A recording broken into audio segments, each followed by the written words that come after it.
जी अस्सलाम वालेकुम स्टूडेंट्स। आज हम इंस्टेंटेनियस एक्सेलरेशन का फार्मूला ड्राइव करना चाहते हैं, उसके साथ ही हम फेज के कंसेप्ट को डिस्कस करेंगे। और इंस्टेंटेनियस एक्सेलरेशन हम मालूम करना चाहते हैं प्रोजेक्शन एन का, जो कि सिंपल हार्मोनिक मोशन करता है। जिस वक्त पार्टिकल पी जो है वो सर्कुलर मोशन करता है, तो इस पार्टिकल पी का जो प्रोजेक्शन एन है वो सिंपल हार्मोनिक मोशन करता है। तो इसलिए हम जो है एक्सेलरेशन का फार्मूला मालूम करना चाहते हैं। हम कंसीडर करते हैं पी पार्टिकल है और किसी भी इंस्टेंट टी के ऊपर जो है उसका जो इंस्टेंटेनियस एक्सेलरेशन है उसको हम कह देते हैं ए पी है, और उसकी डायरेक्शन आपको पता है सेंटर ऑफ सर्कल की तरफ होगी। ये सेंट्रीपिटल एक्सेलरेशन ही है। इसको हम लिख सकते हैं एक्स नॉट ओमेगा स्क्वायर। हमें पता है एक्सेलरेशन होता है वी स्क्वायर ओवर आर। ए सी हमने मालूम किया था चैप्टर नंबर 5 में। सेंट्रीपिटल फोर्स जब हमने फार्मूला ड्राइव किया तो हमने एक्सेलरेशन का फार्मूला सबसे पहले फाइंड किया था। सेंट्रीपिटल एक्सेलरेशन होता है वी स्क्वायर ओवर आर। अब v की जगह पे अगर आप r ओमेगा लिख दोगे तो ऊपर आ जाएगा r स्क्वायर ओमेगा स्क्वायर। एक r से एक r कैंसिल हो जाएगा तो r ओमेगा स्क्वायर होता है। तो a बराबर होता है r ओमेगा स्क्वायर। r अब यहाँ पे किसके बराबर है? एम्पलीट्यूड के बराबर, x नॉट के बराबर। तो हमने x नॉट ओमेगा स्क्वायर लिख लिया। अब इस p का प्रोजेक्शन n है, ये n जो है, ये जो सिंपल हार्मोनिक मोशन कर रहा है इसका एक्सेलरेशन हमें चाहिए। इसका एक्सेलरेशन a हमने कंसीडर किया, ये डायग्राम हमने बनाई है, इसमें हमने लिखा है a जो है इसका एक्सेलरेशन, और उसकी डायरेक्शन भी क्या होगी? डाउनवर्ड होगी, यानी कि मीन पोजीशन की तरफ होगी।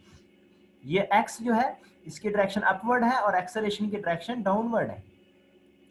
एंगल हम कंसीडर करते हैं, यहाँ पे एंगल थीटा बन रहा है तो यहाँ भी थीटा बन रहा है। O N P triangle हमारे पास बन रही है। ओ एन पी में थीटा के सामने परपेंडिकुलर है और थीटा के साथ ही हॉरिजॉन्टल लाइन, ये बेस है। और ओ पी जो है ये हाइपोटेनियस है। नीचे दोबारा भी डायग्राम बना दी है। ये पी है, ओ एन है, थीटा यहाँ है, थीटा के सामने ए है। ठीक है, ए जो है वो इस प्रोजेक्शन का एक्सेलरेशन है और इधर ए पी है। तो हम ओ एन ओवर ए ओ पी करें, यानी कि परपेंडिकुलर ओवर हाइपोटेनियस करें, तो ये बेटा बनता है साइन थीटा। तो perpendicular over hypotenuse is equal to sine theta. तो ओ एन जो है ये किसके बराबर है? ए के बराबर, तो ए लिख लिया। ओ पी जो है वो ए पी के बराबर है तो ए पी लिख लिया, is equal to sine theta. A किसके बराबर आ गया? A p sine theta. या ए किसके बराबर आ गया? X not omega square sine theta. X not omega square sine theta. लेकिन हमें मालूम करना है अब साइन थीटा। साइन थीटा का पता चलेगा तो एक्सेलरेशन का पता चलेगा। साइन थीटा मालूम करने के लिए हम दोबारा इस डायग्राम को बनाते हैं। ओ एन पी ट्राइंगल हम दोबारा कंसीडर कर लेते हैं। दोबारा कंसीडर कर ली। अब ओ से एन तक डिस्प्लेसमेंट अगर लिखें तो वो एक्स बनता है, और ओ से पी तक अगर डिस्प्लेसमेंट लिखें तो वो एक्स नॉट बनता है। ठीक है, तो अब आप क्या करो, थीटा के सामने फिर परपेंडिकुलर है, परपेंडिकुलर ओ एन है और हाइपोटेनियस ओ पी है। तो परपेंडिकुलर ओवर हाइपोटेनियस क्या होता है? Sine theta. तो ओ एन की जगह पे हम एक्स लिख सकते हैं और ओ पी की जगह पे हम एक्स नॉट लिख सकते हैं, is equal to sine theta. ये साइन थीटा की वैल्यू हमने फाइंड कर ली, इसको पुट कर देंगे हम नीचे जो हमने इक्वेशन बनाई है, a is equal to x not omega square sine theta. जहां साइन थीटा लिखा है वहां क्या लिख दो? x over x nought. तो ये जो नीचे आखिर में इक्वेशन बनी हुई है a is equal to x not omega square sine theta, इसमें साइन थीटा की जगह पे x ओवर एक्स नॉट लिखा, तो a is equal to x not omega square x over x not. X not से एक्स नॉट कैंसिल, a किसके बराबर आ गया? Omega square x। a equal आ गया ओमेगा स्क्वायर x। तो इंस्टेंटेनियस एक्सेलरेशन की मैग्नीट्यूड हमने मालूम कर ली। अगर वेक्टर फॉर्म लिखनी है तो a के ऊपर वेक्टर लगा दो, x के ऊपर भी एरो लगा दो, तो साथ में क्या लिखना पड़ेगा? नेगेटिव लिखना पड़ेगा। नेगेटिव बेटा क्यों लिखना पड़ेगा? क्योंकि हमें पता है कि एक्सेलरेशन की डायरेक्शन हमेशा मीन पोजीशन की तरफ रहती है। वेरी फर्स्ट लेक्चर मैंने कहा था कि जो पहला लेक्चर है वो बहुत अहम है, चाहे उसमें से क्वेश्चन ना आए पेपर में, लेकिन वो जो कॉन्सेप्ट्स हैं वो यहाँ यूज हो। नेगेटिव साइन हमने क्यों लगाया है? क्योंकि हमें पता है कि सिंपल हार्मोनिक मोशन जो होती है उसमें एक्सेलरेशन और डिस्प्लेसमेंट जो है वो डायरेक्टली प्रोपोर्शनल तो होते हैं, लेकिन एक्सेलरेशन की डायरेक्शन मीन पोजीशन की तरफ होती है और डिस्प्लेसमेंट की डायरेक्शन हमें पता है वो एक्सट्रीम पोजीशन की तरफ होती है, मीन से एक्सट्रीम की तरफ, और एक्सेलरेशन की डायरेक्शन एक्सट्रीम से मीन की तरफ। तो एक्स और ए की डायरेक्शन ऑपोजिट हो गई ना, तो इसलिए दो वेक्टर्स हैं, दो वेक्टर क्वांटिटीज हैं, डायरेक्शन उन दोनों की ऑपोजिट है, तो हमें नेगेटिव साइन लगाना पड़ता है, तो हमने लगा दिया। और ओमेगा कांस्टेंट है, ओमेगा क्या है? कांस्टेंट है, एंगुलर फ्रीक्वेंसी कांस्टेंट है, uniform angular frequency, uniform angular motion में एंगुलर फ्रीक्वेंसी कांस्टेंट होगी। तो ए किसके बराबर होगा? Minus constant into x. A is directly proportional to minus x. ये सिंपल हार्मोनिक मोशन की कैरेक्टरिस्टिक्स। मीन पोजीशन पे भी हम फाइंड कर सकते हैं एक्सेलरेशन कितना होगा। ये जनरल फार्मूला हमारे पास ये है, a is equal to minus omega square x. इसमें हम क्या लिखेंगे? एक्स की वैल्यू बेटा लिख देंगे 0। मीन पोजीशन पे एक्स 0 होता है ना, तो इसलिए हमने लिख दिया 0। तो ए किसके बराबर आ गया? Minus omega square into 0। A is equal to हो गया 0। तो मीन पोजीशन पे एक्सेलरेशन क्या होता है?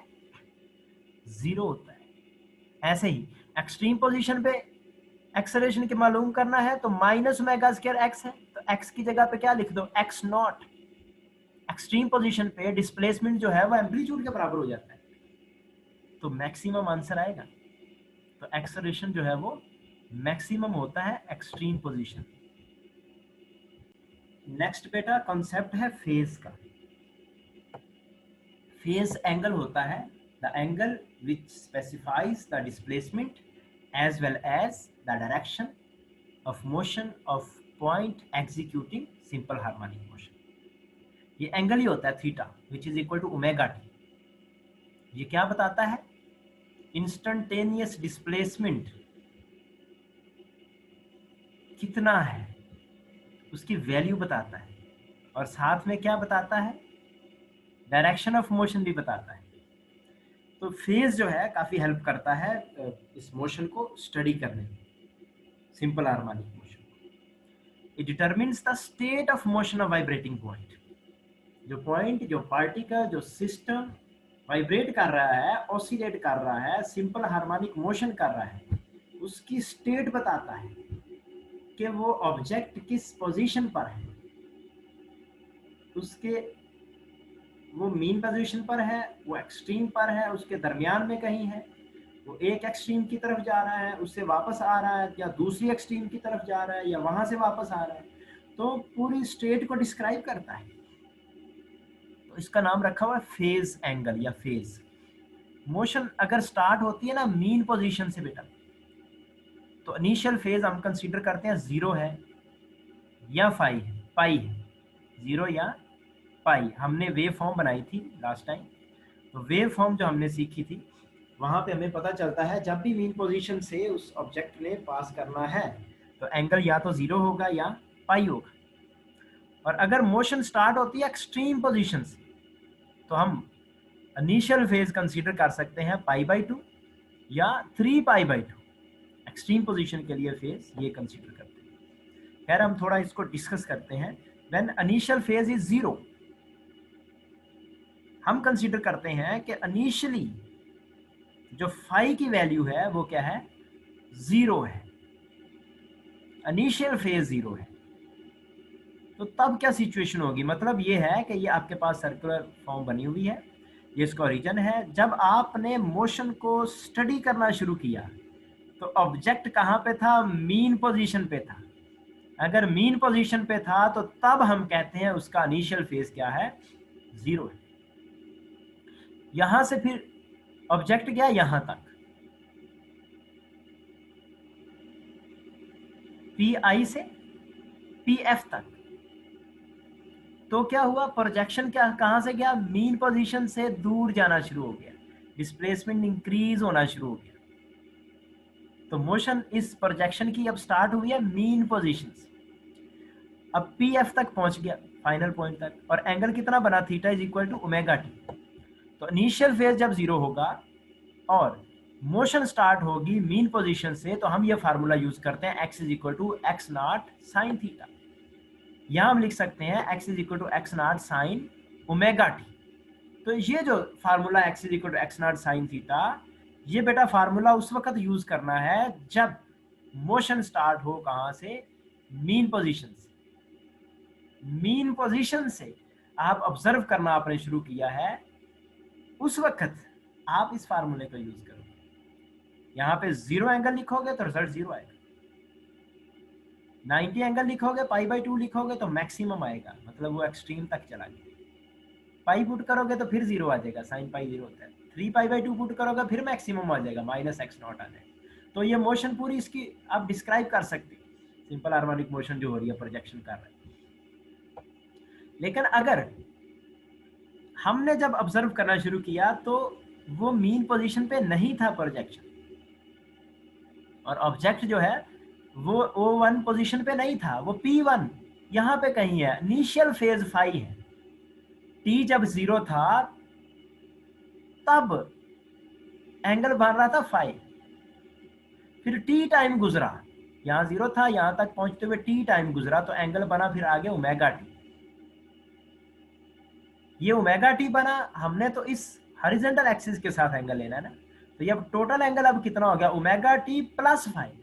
इनिशियल फेज उसमें ऐड करना पड़ेगा, उसकी एग्जैक्ट आप स्टेट चेक करना चाहते हैं, तो प्रोजेक्शन यहाँ पहुंच जाएगा, ये एक्स उसका होगा displacement, x is equal to x nought sine theta plus five हो जाएगा। पहले तो थीटा ही था ना, फाइव की वैल्यू जीरो थी, अब थीटा में फाइव ऐड करना पड़ेगा, क्योंकि इनिशियल फेज ही फाइव था, उससे आगे हमने मोशन को स्टडी करना शुरू किया तो उसको ऐड करना पड़ेगा। तो x is equal to x nought sine omega t plus five. अब ये हमें स्टेट बताएंगे, ये फार्मूला हमें इस स्टेट को एक्सप्लेन करेगा।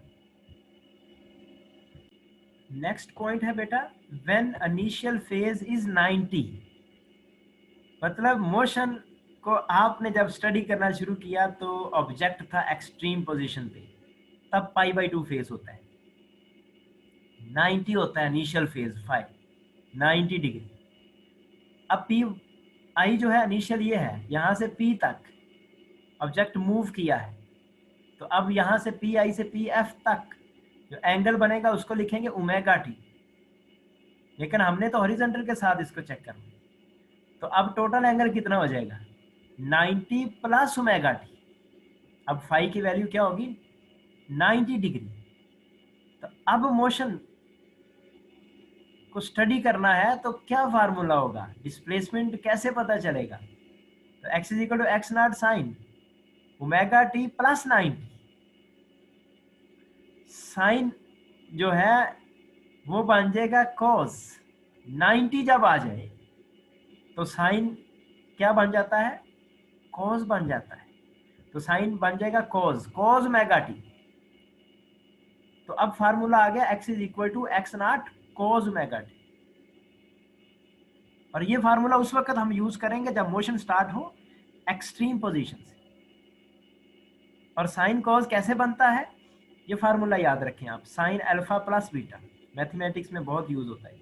एंगल अगर ऐड हो रहे हो, दो एंगल्स हो ऐड हो रहे हो, साइन अल्फा प्लस बीटा है, तो उसको हम ऐसे लिखते हैं, sine alpha cos beta plus cos alpha sign beta. जहाँ पे अल्फा है वहाँ ओमेगा टी लिख दो, जहाँ बीटा है वहाँ 90 डिग्री लिख दो, तो साइन अल्फा की जगह पे साइन ओमेगा टी, साइन 90 आ जाएगा, साइन बीटा की जगह पे प्लस कॉस अल्फा की जगह पे cos omega T, cos sine beta की जगह पे साइन 90। इस फार्मूले में वैल्यू पुट कर दिया अल्फा और बीटा, तो कॉस 90 क्या होता है बेटा, जीरो, कॉस 90 जीरो हुआ, साइन ओमेगा टी से मल्टीप्लाई हुआ, तो ये पहली टर्म क्या हो गई, जीरो हो गई, साइन 90 होता है 1, तो कॉस ओमेगा टी बच गया, तो just cos omega t answer आया। तो अब क्या हुआ है, ये फार्मूला बना x is equal to x nought cos omega t, और ये फार्मूला बेटा उस वक्त यूज करना है जब मोशन स्टार्ट हो एक्सट्रीम पोजीशन से। तो एमसीक्यू के लिए भी आपने याद रखना है, x is equal to x nought sine omega t, ये उस वक्त है when motion starts from mean position. और दूसरा फार्मूला ये है x is equal to x nought cos omega t, और ये फार्मूला का भी यूज होगा जब मोशन स्टार्ट होती है एक्सट्रीम पोजीशन से। तो फेज जो है क्या बताता है, डिस्प्लेसमेंट बताता है ये कितना होगा, और डायरेक्शन ऑफ मोशन भी बताता है। ओके जी, अल्लाह हाफिज।